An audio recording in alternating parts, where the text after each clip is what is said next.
So I'm sure most of you have heard about all the latest superfoods like chia seeds and the fad diets like gluten-free. Food quality has been a problem since medieval times, and it covers everything today from produce to packaged foods that you buy at the grocery store. As a culinary student, food quality is very important to me, and it's important that people and customers get the best food quality possible. If nothing is done to improve the food quality in the USA for the future, it will lead to poor health and even worse side effects for the future generations. A quote from Duke University Student Publishing states, researchers at Duke's Fuqua School of Business and the University of Maryland's Robert H. Smith School of Business determined that although taste has improved, the overall nutritional quality of supermarket branded foods has been in decline. Today I will discuss some of the major problems that have led to the poor quality of food, including food image, additives and preservatives, and the major health issues that can be associated with poor food quality. Let's begin by talking about the picture-perfect image we hold for foods and how it is causing the food quality to drop. People have preconceived notions about what their food is supposed to look like the hot dog with the perfect line of ketchup and the perfect line of mustard. Visual aid.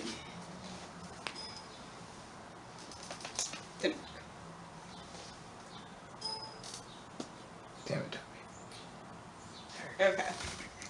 So this is a picture that is comparing the image that we have of the perfect strawberry at the top to what strawberries look like in the wild and in their natural state. And so we've been messing around with the genetics, such as genetically modified organisms of food, to try to get everything to look like the picture-perfect model we have in our heads. People have been messing around with food for a very long time. In the medieval ages, people would add sawdust to the bread mixture to make it look more like actual flour when they couldn't afford more flour. So it's something that's been going on for a very long time. And so now we've been using chemicals in farming and messing around the DNA of the produce to try to get it to look like that picture-perfect image we have, even though that's not nutritionally the best way to go about creating more food. Now that I've explained how our societal image of the perfect food has impacted the quality of food, I will explain the additives and preservatives side of the story. Today in America, most of our foods have some form of additives or some form of preservation.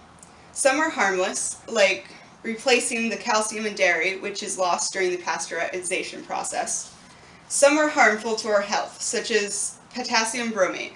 Potassium bromate is an additive for wheat flour, and it's used to bleach the flour faster. In Europe and Canada, it's banned because it has been known as a carcinogen, but the United States still uses it because it speeds up the bleaching process and it makes the flour whiter, which is what people have in their head is what flour is supposed to look like.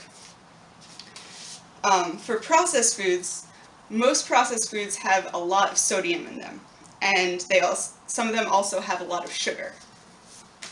And these two can be very bad if you eat too many of them. So if you go to the grocery store and you just buy canned foods, and you live off of canned foods, your sodium intake will go through the roof, same with frozen foods. Visual aid. So this is a example of some of the way the United States uses additives in our food. On the left here right on this side, there is a list of the ingredients in McDonald's French fries in the United States. On this side, it is the ingredients that are in the McDonald's French fries in the United Kingdom. The United States list is much longer, and the United Kingdom list is very short. And these are for the same product, just two different countries that have different standards on the quality of food that they give to their people. Now that I've explained some of these practices that lower the quality of food in the United States, I'll explain the impact on our overall health. One of the major problems is obesity in the United States. It's on the rise, and it's been something that has been growing in concern over the past few years. Some of the things that contribute to obesity are large intakes of sodium and large intakes of sugar, which are both used to preserve foods that most people eat on a daily basis. Sodium is a much larger problem because it can lead to many different diseases.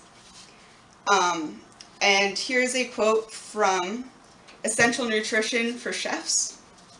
They state, "Sodium intake should be limited. In excess, sodium may contribute to hypertension, which is might contribute to hypertension. It is very common in the U.S. and is a risk factor for heart attacks, strokes, and kidney diseases." In conclusion, the preconceived image of the food we eat and the additives and preservatives are lowering the quality of the food in the U.S., which leads to health problems. Today, I brought to your attention the poor quality and many factors that lead to that state. I've talked about the image and the preconceived notion that we have of what our food should look like, the additives and preservatives that are added to our food that lower the quality and the nutritional state that our food is in, and all of these lead to poor health and many diseases. If nothing is done, our food will become no more nutritious than cardboard. There's a long tradition of adding substances to food that lower the quality of the food, and it's been going on since time began because it allows people to make food for cheaper, yet it is worse for our health in the long run. In the modern world, we should know better and work to improve our food for the future generations.